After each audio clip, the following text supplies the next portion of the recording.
जय शनिदेव। शनेश्वर देवस्थानच्या वतीनं प्रथम मी सर्व भाविकांना शुभाशीर्वाद देतो। आज रोजी आपण दरवर्षीप्रमाणे यावर्षी सुद्धा आपण दिवाळी भेट म्हणून येणाऱ्या सर्व भाविकांना, सेवेकऱ्यांना, जे त्यात गोरगरीब आहेत, ज्यांना गरज आहे, अशा सर्व भाविकांना आपण देवस्थानच्या वतीनं संपूर्ण पोशाख, त्यामध्ये रोख रक्कम, तेल, साखर, रवा, तांदूळ व अन्य मसाला असं साहित्य व एक टिफन डबा अशा पद्धतीनं यावर्षी आपण सर्व भाविकांना देवस्थानच्या वतीने भेट दिलेला आहे। गेली 25 ते 26 वर्षापासून हा उपक्रम आम्ही राबवतो। सुरुवातीला छोट्या प्रमाणात राबवलं। आता दैवयोगाने, परमेश्वराच्या कृपेने अधिक येत असल्यामुळे अधिकाशी जास्तीत जास्त लोकांपर्यंत पोचल या पद्धतीने आम्ही तो साहित्य पोचवत असतो। त्यामध्ये आकाश कंदील पण आपण यावर्षी दिलेला आहे आणि सर्व भाविक, इथे येणारे सर्व भाविकांना आपण शक्यतो देण्याचा प्रयत्न करत असतो। आणि त्याचबरोबर सर्व शासकीय कर्मचारी असतील, निमशासकीय असतील, की जिथं गरज आहे अशा झोपडपट्ट्या असतील किंवा गरीब भाग असेल, त्या ठिकाणी सुद्धा जाऊन आमच्या देवस्थानच्या वतीनं आम्ही तो राबवत असतो। साधारण यावर्षीचा आमचा संकल्प आहे 600 ते 700 लोकांना आपण हा दिवाळी वाटपाचा आमचा संकल्प आहे। त्याचबरोबर आम्ही याबरोबर इथे दर शनिवारी आणि रोज मोठ्या प्रमाणात अन्नदान हा चालू असतो। 365 दिवस आमच्या देवस्थानमध्ये अन्नक्षेत्र आहे आणि गोशाळा आहे। आमचं वसुबारसच्या दिवशी सर्व गोमातेंचं पण सेवा केली, त्यांचं पूजन केला। आमच्याकडे छोटे छोटे मुले पण असतात गरिबांचे, त्यांची दिवाळी गोड केली। आम्हाला काही भाविकांनी फटाके दिले होते, ते पण गोरगरिबांच्या मुलांना आपण देवस्थानच्या वतीनं भेट म्हणून दिलेले आहेत। आणि असाच उपक्रम आम्ही सतत राबवत असतो। त्याचबरोबर अनेक आरोग्याविषयी असो, आमचं स्वतःचं देवस्थानचं ॲम्ब्युलन्स पण आहे, देवस्थानचं आरोग्य सेवा पण मोफत आहे आणि त्याचबरोबर इथं रक्तदान शिबिर पण चालतं।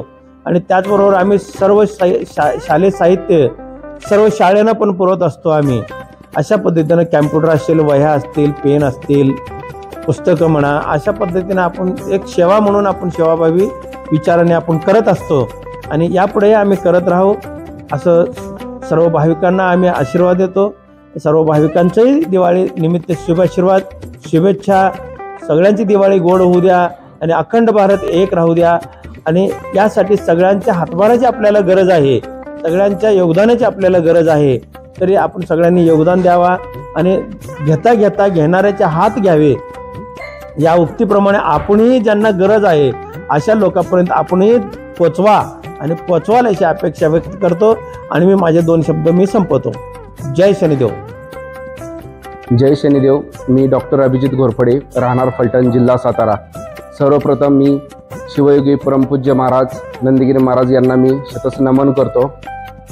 मी गेल्या 6 महिन्यापासून 6 ते 7 महिन्यापासून मी आज इथे सोळशी या भागात येतोय, या देवस्थानला येतोय। या देवस्थानला आल्यानंतर मला माझ्या बिझनेसमध्ये, माझ्या यशामध्ये अशी खूप वाढ झालेली आहे। आणि मला ह्या देवापाशी आल्यानंतर, शनिदेवापाशी आल्यानंतर मला ह्या एक देवापासून प्रेरणा मिळते, आस्था मिळते। आणि मला त्या माध्यमातून सर्व शनी भक्तांना सांगावं असं वाटतं की तुम्ही पण ह्या सोळशी या देवस्थानी या, शनी महाराजांच्या सतश नमन व्हा आणि तुम्हाला तुमच्या नक्कीच बिझनेसमध्ये, तुमच्या आयुष्यामध्ये तुम्हाला ह्याच्यामध्ये नक्कीच यश मिळेल असे मी आपल्या सर्वांना विनंती करतो। या माध्यमातून मी पुन्हा एकदा परमपूज्य शिवयोगी महाराज यांचे मी शतश नमन करतो, आभारी मानतो आणि त्यांनाही शनिदेव प्रार्थना करतो की त्यांना दीर्घायुष्य लाभो आणि त्यांचं जीवन सुखकर हो। जय शनिदेव। नमस्कार। सर्वप्रथम मी परमपूज्य नंदगिरी महाराजांना नमन करतो। माझे नाव श्री सफल भोईटे, मी फलटण, जिल्हा सातारा येथे राहतो। मी गेले काही वर्ष या देवस्थानाला भेट देतो, परंतु सुरुवातीला मी नुसतं दर्शनासाठी म्हणून येत होतो। नंतर महाराजांच्याकडं माझा भेटण्याचा योग आला। तिथून पुढे त्यांचे मार्गदर्शन आम्हाला लाभले। त्या मार्गदर्शनाच्या आधारातून आम्ही काही समाजसेवा, काही बिझनेसमधील काही गोष्टी किंवा कसे आपण अडचणींना सामोरं जाऊ शकतो, ह्या सर्व गोष्टींची प्रेरणा आम्हाला महाराजांकडून वेळोवेळी मिळत गेली. त्या प्रेरणेतूनच आम्ही एक संघटना उभी केली आहे, जी गेले काही वर्ष आम्ही त्याच्यामध्ये काम करतोय.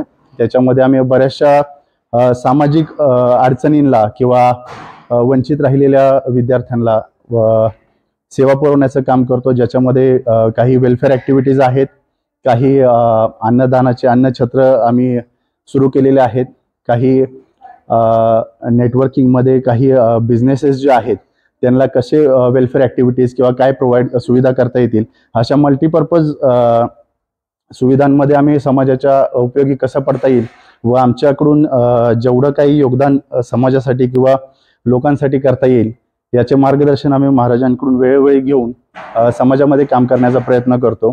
गेले काही वर्षांमधला तसा जर आमचा अनुभव बघायचा झाला तर सुरुवातीला आम्ही एक भक्त म्हणून इथं आलो होतो, परंतु आता आम्ही साधारणतः परिवारच झालेलो आहे आणि आम्हाला प्रत्येक शनिवारी इथं येऊन महाराजांचं दर्शन घेतल्याशिवाय आणि श्री शनिदेवाचं नमन केल्याशिवाय आम्हाला पॉझिटिव्हिटी जी आहे ती कुठंतरी मिस झाल्यासारखं वाटतं. आमच्या आयुष्यामध्ये आम्ही बरंचसं काही बिझनेसमध्ये अडचणी पाहिल्या, परंतु जसं आम्ही देवस्थानाशी जोडलो गेलो आणि या परिवारामध्ये सामील झालो तेव्हापासून आमच्या बऱ्याचशा अडचणी दूर होऊन आम्हाला एक पॉझिटिव्हिटी मिळाली.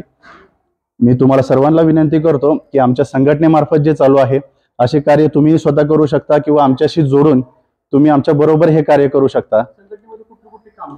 आम्ही वेगवेगळ्या सेगमेंटमध्ये कामं केलेली आहेत. महिला आयोगमध्ये महिलांच्या सेवेसाठी एक विभाग आहे, असे साधारणतः 8 विभाग आहेत. महिला, एज्युकेशन, चाइल्ड वेलफेअर, बाकीच्या याच्यामध्ये अनाथाश्रम आहेत, त्यांना काही गोरगरिबांची सेवा करतो आपण.